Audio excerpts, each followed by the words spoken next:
말씀은 마태복음 24장 29절로 30절을 보시겠습니다. 그날 환란 후에 즉시 해가 어두워지며 달이 빛을 내지 아니하며 별들이 하늘에서 떨어지며 하늘의 권능들이 흔들리리라.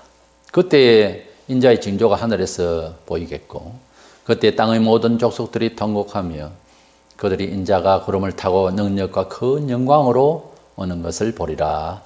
아멘.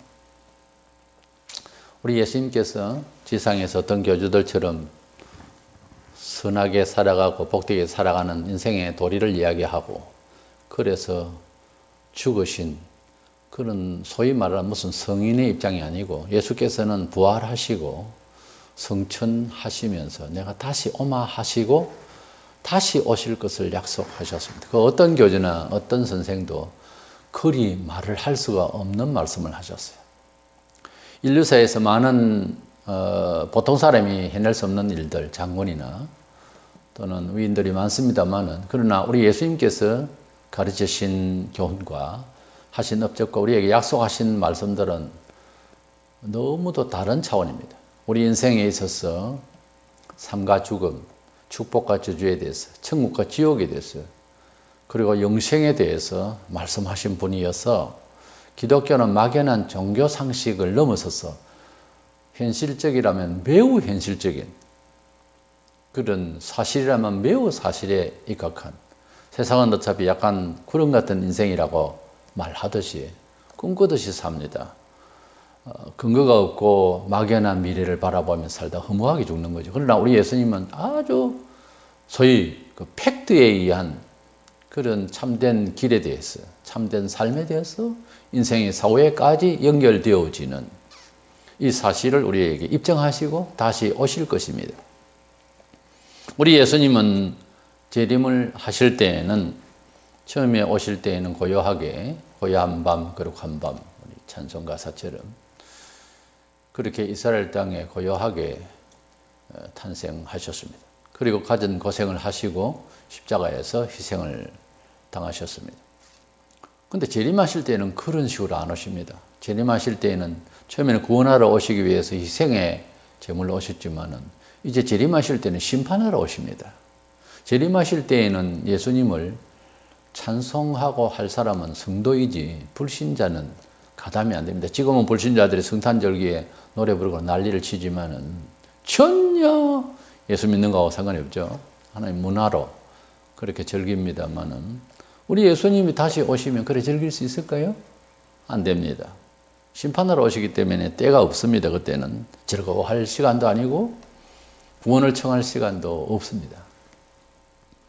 우리가 지금 사도신조 내용을 잘 이제 살펴보고 있는데 오늘은 저리로서 산자와 죽은 자를 심판하러 오시리라 재림에 대해서 말씀을 상고하려고 합니다.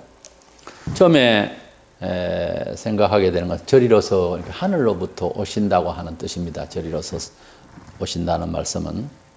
그래서 우리 예수님께서 이 세상을 심판하는 것은 어떤 군사적 행동으로서 세상을 뭐 판단하고 이런 것이 아니고 하늘로서 주님이 내려오시는데 천사들과 함께 내려오십니다. 지상에서 어떤 심판하는 사람들의 심판과 같은 그런 것이 아니고요. 사도행전 1장 11절에 이르되 갈릴리 사람들아 어찌하여 서서 하늘을 쳐다보느냐 너희 가운데서 하늘로 올려지신 이 예수는 하늘로 가심을 본 그대로 오시리라. 예수님께서 하늘로 승천하실 때 갈릴리 사람들이 멀리 쳐다보고 있습니다. 너희들이 보는 이와 같은 장면으로 오신다 하는 말씀입니다.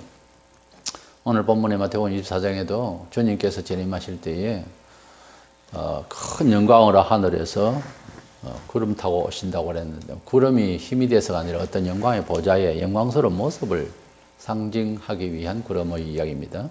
어떤 주님께서 올라가실 때도 그렇게 올라가시고 나중에는 구름이 가려져서 영영 올라가실 때는 이제 볼 수가 없었죠.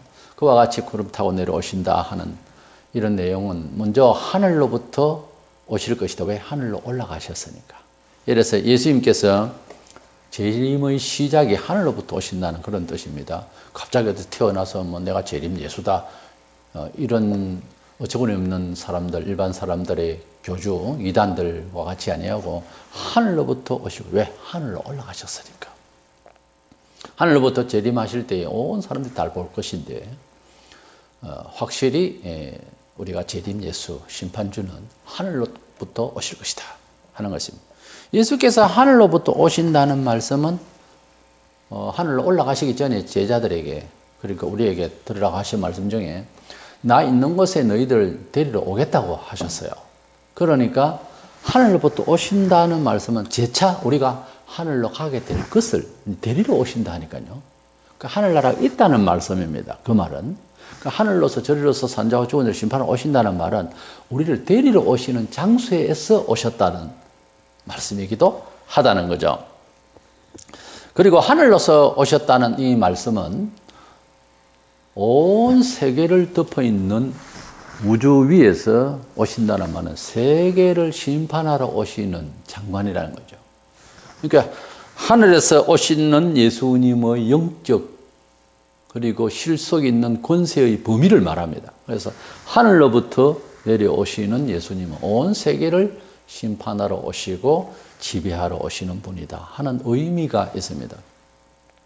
그 하늘은 전체를 덮어주는 그런 어떤 영역을 의도하고 있기 때문입니다. 그래서 하늘부터 오신다는 말은 우리 성도를 데리고 가실 장소가 있다고 하는 사실에 입각한 내용이고, 또 온 세계를 지배하러 하늘이 다 덮여져 있는 이 세계를 지배하러 오신다라고 하는, 심판하러 오신다라고 하는 그 권위의 영역을, 무한대의 그 영역을 상징적으로 보여줍니다. 뭐 동쪽에서 오시고 어디 땅에서 솟아나시고 얼마든지 가능하지만 하늘에서 오신다는 의미가 그렇다는 거죠. 많은 이단들이 뭐 어느 동네에서 자기가 나가지고서 신을 받았네 어쩌네 하면서 자기가 또한 재림주 예수라고 그렇게 말을 합니다. 그리고 또 많은 사람들이 추종을 하게 되고요. 그러나 예수께서 재림하셔서 심판하시는 것은 어느 국지적인 곳에서 오시는 것이 아니라 바로 하늘로부터 임재하셔서 온 세상이 보는 데서 오셔서 온 세상 전체를 심판하시는 재림주로 오시기 때문에 그런 국지적인 지역에서 나와서 재림주라는 것은 옳지를 않죠. 요한계시록 1장 7절에 볼지어다 그가 구름을 타고 오시리라. 각 사람의 눈이 그를 보겠고 그를 찌른 자들도 볼 것이요 땅에 있는 모든 족속이 그로 말미암아 애곡하리니 그러하리라. 아멘. 그랬어요. 여기 보면 그를 찌른 자들도 본다는 것은 핍박자들도 함께 다 본다는 거죠. 그러니까 예수 믿는 자나 예수 믿지 않는 자나 온 세상 사람들의 각인이 그를 본다. 모든 사람들이 재림하시는 예수님을 보게 될 것이라는 거죠. 그러나 지금 우리나라에 해도 40여 명이 재림주라고 하고 하나님이라고 하고 하는 분들이 저는 뭐 직접 대놓고 본 얼굴이 없습니다. 많은 사람들이 이곳저곳에서 자기가 재림주라고 또 하나님이라고 하지만은 모든 사람이 다 보는 가운데서 재림하실 예수, 심판자는 아니라고 말이죠. 이래서 우리 주님께서 재림하실 때에 우리 성도들을 구원하시고 또 불신자들을 심판하실 그 예수님은 바로 하늘로부터 강림하실 것이다 하는 것입니다. 두 번째로는 죽은 자와 산자 모든 사람을 다 이제 심판하러 오신다 하는 사실입니다. 예수님께서 재림하시면 그때 살아있는 사람도 그리고 그동안에 지구촌에서 나서 죽은 사람도 모두 다 심판받게 될 것입니다. 히브리 9장 27절에 한 번 죽는 것은 사람에게 정하신 것이요 그 후에는 심판이 있으리니 그랬습니다. 한 번 죽는 것은 죽음 뒤에 아무것도 없는 것이 아니라 결국 심판이 있다라고 하는 것입니다. 그러니까 죽음으로써 혹은 뭐 자살 같은 거로서 고통과 죄와 이 모든 것을 회피할 수 있느냐는 거예요. 안 된다는 거죠. 사후에 심판이 있다라고 하시면 죽음으로써 모든 것이 종결되는 것이 아니라는 뜻이죠. 그래서 우리는 하나님께서 우리에게 부여하신 생명을 끊는다고 해서 있는다고 해서 해결이 되는 것은 아니라는 거죠. 그래서 누가 무슨 죄를 짓고 그래서 벗어나려고 약을 먹고 자살을 시도했는데 그래서 병원에서 깨어나지도 못한 상태에서 문제 해결은 지금 당한 사람은 기다리고 있고 살아났다고 칩시다.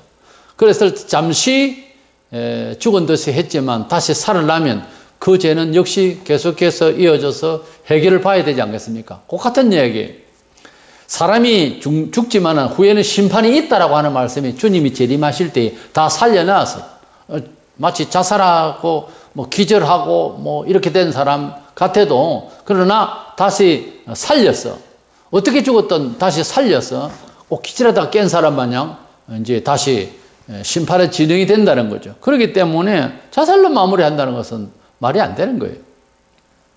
전도서 3장 17절에 내가 내 마음속으로 이르기를 의인과 악인을 하나님이 심판하시리니 이는 모든 소망하는 일과 모든 행사에 때가 있음이라 하였으며 그랬어요. 우리 하나님께서 예수 그리스도를 통해서 심판하실 때에 이제는 그때가 믿음으로 산 의인과 또 불신 속에서 살던 악인들을 다 심판하러 오실 날이 되는 것입니다. 예수님을 세상에서는 무슨 선한 도덕 선생이나 이런 문화 종교의 어떤 교주 정도로 그렇게 알고 있지만은 우리 예수님께서 재림하시면은 선과 악의 분명한 심판을 하실 것을 알고 있어야 됩니다. 예수님은 무슨 성인 군자라든지 이런 차원이 아니고 하나님의 모든 심판을 주님께 다 맡기심으로써 주님이 재림하시면은 그동안에 우리가 하나님은 그래도 무서워한다는 말을 불신자들도 하는데 바로 그 능력으로 오실 예수님이라는 차원에서 미리 우리 예수님에 대해서 바른 이해가 있어야 되고 우리 성도들도 다시 오실 주님에 대해서 그 영광스럽고 그 전능하신 영광으로 오시는 그 권세로 오시는 주님을 맞이할 준비의 마음으로 항상 우리를 사랑하시고 늘 위하여 기도도 해주시는 예수님이시지만은 그 예수님을 온 세상 선악간에 심판하실 신으로 아는 성자 신으로 아는 하나님으로 아는 그런 마음이 있어야 되는 것입니다. 그렇기 때문에 우리 예수님을 기다리는 마음 자세도 경건한 마음, 간절한 마음, 정말 공의로 온전히 심판해 주실 그런 재림의 주님으로 기다릴 수 있어야 할 것입니다.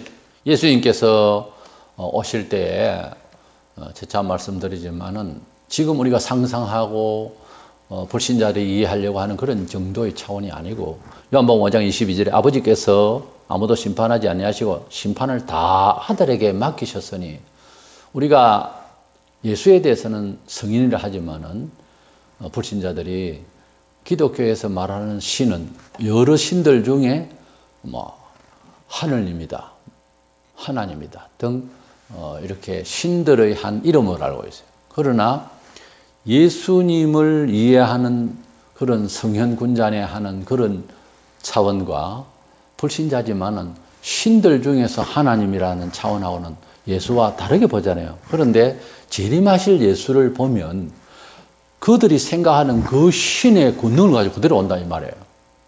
그러니까 예수님을 이해하는 게 처음부터 잘못 알고 있는 거예요. 예수님은 하나님의 모든 세력을 전적으로 주셔서 심판하러 오시는 분이다. 그런 차원에서 예수님을 성현군자에 어쩌니 할 수 있겠습니까? 예수님께서 오시면은 먼저 성도들에게는 악을 심판하시게 되니까 성도들이 기쁨을 얻게 되는 날입니다. 우리가 기쁘다는 것도 내가 어떤 일을 성취해서 기쁘기도 하지만 너무 억울하고 너무 힘들게 되어서 능력이 부족해서 당할 때, 갑질에게 당할 때 나중에 공정한 심판을 받게 되면 비록 이런 것이 있고 혈육도 잃고 재산도 잃고 인격도 잃고 이러지만은 나중에 회복할 때 되면 다소 시간이 바뀌면서 다소 지나간 시간도 회복되는 것을 느낄 수 있거든요. 다행스럽다. 이제 속이 후련하다 뭐 그런 게 있잖아요. 우리 예수님을 믿으면서 진리로 산다고 하는 것은 이 합리적인 과학적인 불신적인 이 세상을 살아가는 과정에 직접적인 핍박이 아니라도 상당히 고달픈 일이 많습니다. 또 몸에 부침성이 있으면 기독교식의 생활 패턴으로 이렇게 체질화되면 좀 다소 괜찮을 수도 있는데 대부분 힘들죠. 예수 믿는 사람으로서 처신해야 될 여러 가지 부분이 있습니다. 그것이 고달프고 그 중에 적그리스도가 말세에 나타나서 성도들을 괴롭힌 것은 이런 말로 다 할 수 없는 큰 핍박이겠습니다만은 기독교 2000년 역사는 거의 피해 역사입니다. 너무너무 고통스럽습니다. 더더구나 십자가 아래 교회 안에서도 핍박이 많습니다. 의외로 잘 몰라서 또는 악한 영이 있어서 그래서 이래저래 안팎으로 많은 고달픈 그런 핍박을 받게 되고 곤란을 당하게 됩니다.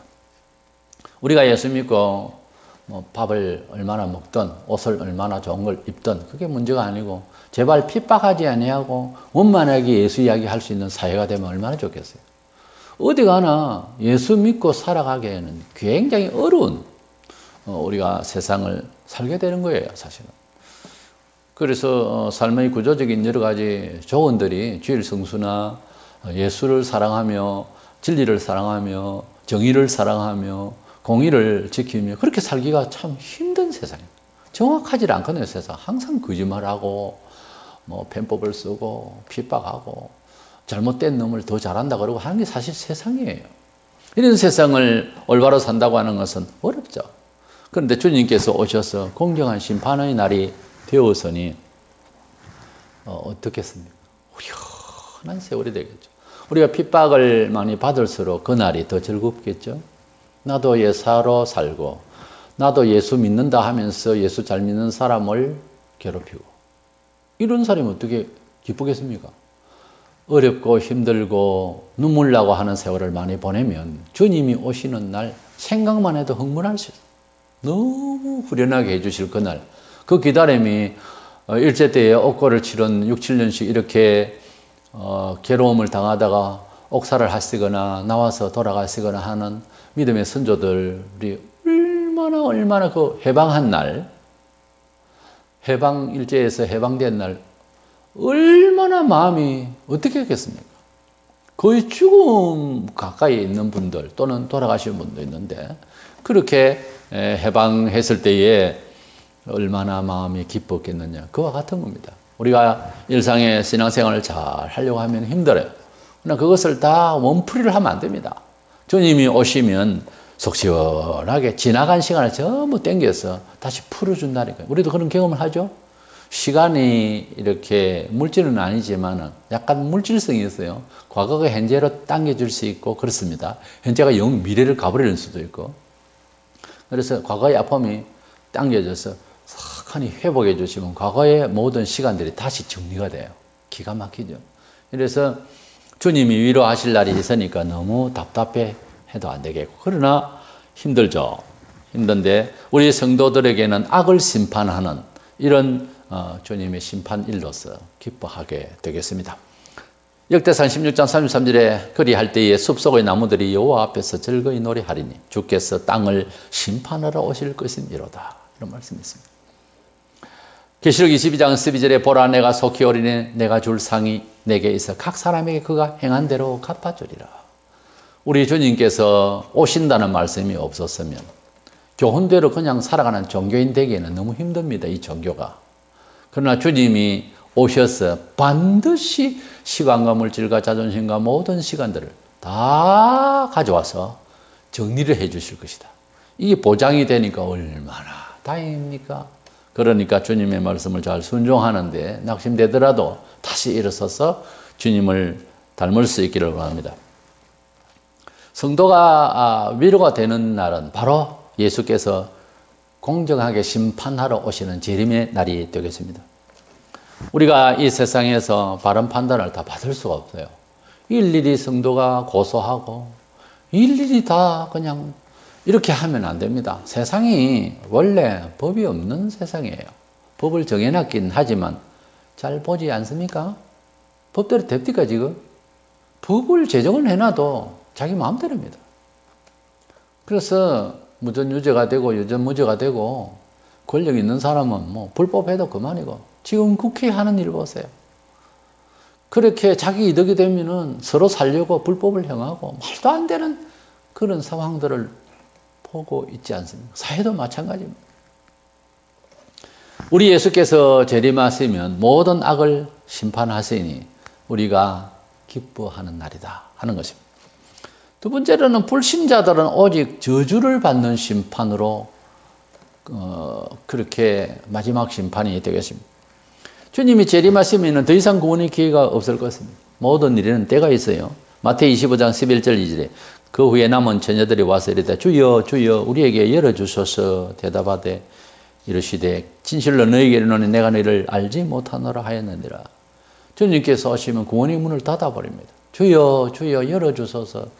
주님께서 오실 때 죽은 성도들이 다 일어나고 산 성도가 부활 변화하여 희한한 몸으로 그렇게 생명의 몸으로 부활한 것을 불신자들이 보게 될 것입니다. 불신자들은 그때 부활하지 않습니다. 천년 동안 땅에서 왕노를 할 때에 너무 부러울 겁니다. 우리가 저렇게 부활했으면 좋았을 건데 그래서 주여 주여 구원해달라고 해도 때가 지난 겁니다. 심판이라고 하는 것은 그렇습니다. 냉정합니다. 원래 심판은. 더 이상은 없어요. 그래서 그들도 나중에 부활하게 되는데 지옥으로 가야 하는 몸으로 부활하게 됩니다.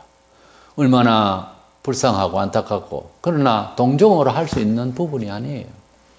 지금 우리가 하나님을 믿지 않는 사람들이 몰라서 안 믿는다라고 생각하기 쉽죠? 그렇지 않습니다. 자세히 심리를 들여다보면 하나님을 반박하고 있어요. 물론 자기의 본심은 아닙니다. 마귀가 가져다 둔 겁니다. 그래서 은근히 교회를 핍박하게 되어 있습니다. 모든 불신자는.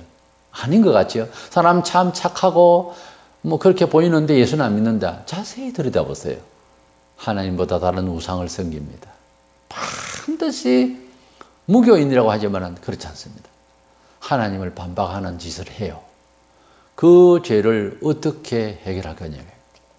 그래서 양심의 법이라는 게 있는데 우리는 안 믿을 때 저도 21살에 예수를 믿었기 때문에 어렴풋이 기억이 나는데 그 뒤로는 천지창조주를 믿으니까는 그냥 뭐 다른 하나님을 불신해야 되는 일은 없습니다만 흔들림도 없습니다만 그전에는 아예 모르니까 눈을 아예 못 떴으니까 영안이 안 떠였으니까 이것도 신이고 저것도 신이고 이런 식으로 생각하거든요. 중요한 것은 하나님을 두려워한다 하면서도 하나님이 기뻐하시는 것을 스스로 찾거나 그래서 하나님을 감사하거나 그런 적은 없거든요. 절대로 그렇지 않습니다. 자식을 이렇게 많이 뒀다 칩시다. 그랬을 때 두세 선 부모를 잘 공경하고 부모님이 도와주신 것을 깨달았어요. 뭘 깨달았을 때에 제대로 효를 행할 수가 있는 거죠, 원래. 못 깨달았을 때는 이해를 시키고 그리고 효도하도록 교육을 해야 됩니다, 원래는. 얼마나 어두운지 사람이 본능적으로 알아야 되는데, 짐승도 안 하는데 사람은 유독 그게 안 돼요. 근데 끝까지 부모를 아예 모르겠다 그러고, 그러면 그게 자식이겠느냐고. 부모도 그렇게 생각하는데 하나님은 어떻게 생각해요? 만물을 주시고, 얼마나 많은 것을 주시는데도 감각이 없어서 그렇지, 그 하나님이 창조한 것이 아니고 햇빛을 주신 것이 아니다. 이렇게 당당하게 말할 수 있는 근거가 있습니까? 우리는 근거가 있습니다. 하나님께서 지으셨다는 말씀이 있고 그 말씀 안에 예수가 있고 예수를 믿어보니까 2000년 역사 동안 증거가 있잖아요. 그렇기 때문에 이 부분은 맞고 이 부분은 예수가 진짜고 창세기는 아닙니까? 같은 성경이에요. 같은 성경이니까 만물을 지으신 게 맞죠. 사람이 자연이라고 그러지만 자연이라기보다 하나님의 창조물입니다. 확실하게 말하면. 그런 걸 놓고 하나님의 그 신성하신 능력 안에서 살면서 전혀 감사가 없다. 이것은 방금 말씀드린 대로 부모에게 장성한 아들이 돼가지고도 효를 모르고 감사가 없다는 거하고 똑같은 거예요. 그거 얼마나 불효자식입니까? 그래서 자식이 아니라 원수다는 말이 그래서 나오는 겁니다.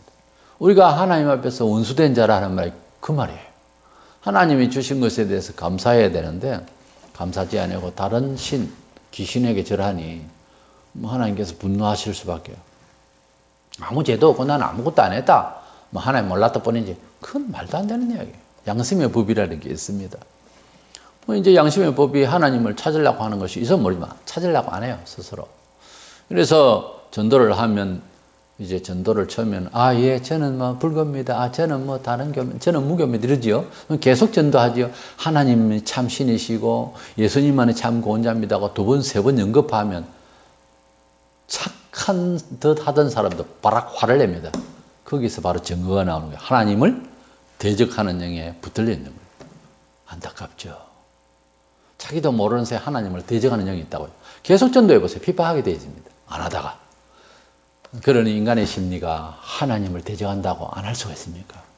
일상에 다 대적하고 있어요. 구중물이 조용하다가 휘쳐서 버리면 다 올라오듯이. 사람의 심정 속에는 하나님을 대적하는 심정이 있어요. 심판날에 하나님께서 불신자에게 심판을 할 때에 인정을 할 만큼 한 입장에서 공의하게 심판하지, 알지도 못하는 사람을 심판하지 않습니다. 꼭 형벌 받을 때는요, 아주 객관적으로 봐도 이건 너무 큰 죄다, 명확할 때까지는, 또 삼자가 볼 때도 벌받아 마땅하다 할 정도가 안 되면 하나님이 쉽사리 사람처럼 분노하고 그런 분이 아니에요. 해도 너무하다를 넘어서서 10번 100번 넘어가서 또 참으세요.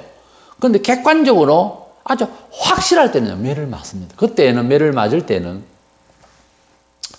뭐 맞아도 싸다 이 생각을 죄인이 할 정도까지 가십니다. 하나님 원래. 근데 벌 받을 때, 지옥을 형벌을 보낼 때에 이럴 수가 없어요. 이렇게 안 된다고 말해요. 그만큼 사람 속이 죄가 많은데 우리가 죄가 없는 양, 소돔 고모라가 불심판을, 유황불 심판을 받을 때에 사람들이 아침에도 밥 먹고 체조하고 운동하고 출근하고 했겠죠. 아침부터 시작해서 칼 들고 전쟁만 치르고 싸움만 하고 그런 시민이 아니었을 것 아닙니까? 근데 그 삶의 역사의식이랄까요? 문화의식이 이게 죄가 된다라고 생각을 안 하고 살았다는 말이에요. 계속 가까이서 보면 삼자 입장에서 보면 건전하게 사는 사람이 바라볼 때 살 동네가 못 된다 하는 것이 보이는데 본인들은 그게 아니라 지금 이 사회가 보세요. 너무도 무서운 사회예요. 기도하며 회개하고 바르게 살고 착하게 살라고 딱 바라보면 너무너무 무서운 세상이에요. 근데 그렇게 진작 많은 사람들이 그렇게 살아가고 있는 사람들은 그렇게 벌 받을 정도가 아니라고 생각을 하거든요. 그때 하나님이 치신다고 말해요. 치실 때에 그 벌을 받을 때에 그때쯤 알 수 있습니다. 아, 내가 너무 큰 죄를 지었구나. 너무 늦잖아요. 예수께서 오실 때에 불신자만 심판하는 것이 아니고 불신자 속에서 역사한 사탄을 마지막으로 지옥 형벌로 받게 합니다. 그래서 불 가운데로 산채로 집어 던질 것입니다. 요엘서 3장 21절 내가 전에는 그들이 피 흘림 당한 것을 갚아주지 아니하였거니와 이제는 갚아주리니 이는 여호와께서 시온에 거하심이라. 우리가 하나님께서 사랑하시고 축복하시고 하셔도 우리가 죄를 짓고 예수님을 죽여서도 그저 괜찮은가 하고 있다가 서기 70년경에 이스라엘 나라 자체가 벌받았어요. 그리고 세월 지금 오면서 인류사에서 죄를 너무 많이 지으니까 하나님께서 참다가 그리고 다시 인간 될까 싶어서 이 모양 저 모양으로 유도하셔도 말을 안 들으니까 전쟁을 통해서 하나님 매를 치시고 곤란을 통해서 자연재해를 통해서 여러 번 관리를 하십니다. 우리가 멀쩡하게 문제가 있나 싶어도 안 그래요. 죄가 많습니다. 그런데 그런 벌을 때리고 여러 가지 자연 피해, 경제적 피해 이래 해도 그에 대해서 반성을 잘 못하거든요. 반성을 잘 못하는데 하나님께서 매를 때리실 때에는 좀 알아요. 아, 잘못했구나. 그런데 문제는 그 이후와 그 전에 그 정서가 살아있어야 된단 말이에요. 때렸는데도 모른다 하면 이거는 끝이에요. 이건 짐승인 거예요. 근데 때리기 전에 알아야 된다는 거죠. 그것이 너무 중요한 거예요. 축복받을 그릇은 제가 하나도 없다 그게 아니고 늘 죄중에 살아요. 사람은 그것을 늘 알고 늘 회개하고 늘 낮아지고 늘 겸손하고 하나님을 두려워하는 거예요. 그게 축복받는 그릇이에요. 깨끗한 인간 아무도 없어요. 항상 하나님 앞에서 겸손하게 회개해서 항상 그런 하나님의 경하든 중하든 징계가 있기 전에 준비를 하고 마음의 배란을 먹고 그렇게 하는 것이 너무 우리에게 좋은 처세입니다. 주의 재림이 모두가 가깝다고 하는 시기를 우리가 살고 있습니다. 많은 사람들이 예수교를 사회 봉사하는 정도로 차원으로 그렇게 생각을 하고 또 심지어 교회도 그렇게 이해를 하듯이 선교하는 방식을 보면은 좀 이상하게 흐르고 있습니다. 물질적이고 문화적인 이런 걸 통해서 뭐 교회가 하나님 사랑을 전합네 하는, 사실은 하나님 사랑이 뭐예요? 지옥을 가게 되는 무지막지한 이 인간을 그래 생각 안 할지라도 성경은 그래요. 사람은 완전 부패한 죽은 시체와 같은 겁니다. 영적으로. 이 사람을 위해서 하나님의 한 분밖에 없으신 독자 예수를 희생시키기까지 우리를 구원하시려고 하는 계획을 이루셨다는 그것이 하나님이 우리를 사랑하신 내용이에요. 성경에 그렇게 되어 있잖아요. 하나님이 세상을 이처럼 사랑하사 독생자를 주셨으니. 그것을 사랑이라고 그러지. 그러니까 죄인이 예수 믿어 구원받는 것을 사랑이라고 해요. 사랑의 내용은 실체는 아들을 내 대신해서 우리를 위해서 돌아가셨다고 말해요. 그 내용을 전달하고 그것을 믿는 그것이 기독교가 할 일의 핵심이에요. 그 다음에 문화적인 봉사, 사회 뭐 하는 이런 사랑의 운동들은 그 사실을 전하기 위한 배경들이란 말이에요. 재료예요. 근데 그것이 전부인 양 막 말하는 신학자나 목사나 교회가 참 많다고요. 오해입니다. 문화 선교하는데 그 문화를 선교하는 건 아니에요. 예수 믿는 사람이 가지고 있는 입장 정도에 따라서 빛을 발하는 공의와 질서와 열심을 하면 되지. 꼭 이 사회를 뭐 정축을 시키고 새롭게 뭐 잘해주고 그게 지금 교회가 할 일의 전부가 아니라고 말해요. 그건 어느 정도만 하면 돼요. 가지고 있는 것만 가지고도 하면 됩니다. 너무 그게 부담을 가지고 물질적으로 뭐 예배당도 크게 잘 지어야 되고 그런 거 없습니다. 성경에. 우리가 적어도 예수님을 생각을 할 때 우리 교회에서 성도들이 먼저 알아야 될 것은 적어도 예수님은 지금의 그 예수님은요. 더더구나 이 말세에 심판하러 오실 하나님의 심판 능력을 그대로 갖고 오실 그런 분으로 좀 이해를 하고 왜 옵니까 심판하러? 지옥고 천당 보내기 위해서 가리기 위해서 오시지 않습니까? 그 정도의 우주적이고 어마어마한 인생의 아주 근본되고 영원한 가치에 대한 이 영생을 이야기를 하려고 해야지. 그리고 그 일을 판단해 주시려고 오시는 예수님을 생각할 때는 우리가 예수님을 뭐 문학적으로 낭만적으로 예수님 사랑해요 뭐 그런 정도 감성을 가지고 예수를 믿어서 되겠습니까?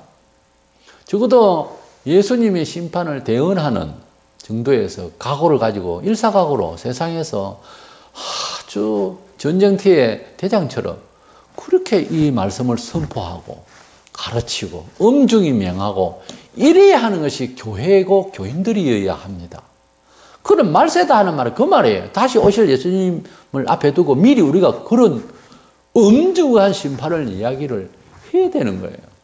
엄히 말했다고 그래서 엄히 장난이 아니에요. 그래서 예수 그리스도의 재림을 우리가 믿는다고 하는 것은 기독교인으로서 역사관과 인생 철학에서 궁극적으로 최대의 소망입니다. 최대의 희망이에요. 우리 삶의 가치 모든 부분에서 인내해야 할 최고의 가치가 주의 재림의 그 순간에 있습니다. 구원의 완성의 날이고 그날이 있기에 우리가 인내하며 그날이 있기에 우리가 충성하며 그날이 있기에 처세가 달라야 한다는 겁니다. 아무쪼록 예수 그리스도의 재림을 간절히 기다림이 우리의 모든 성도들의 삶의 중심에 있어서 그 간절함이 힘이 되어서 삶의 승리가 있기를 축원합니다.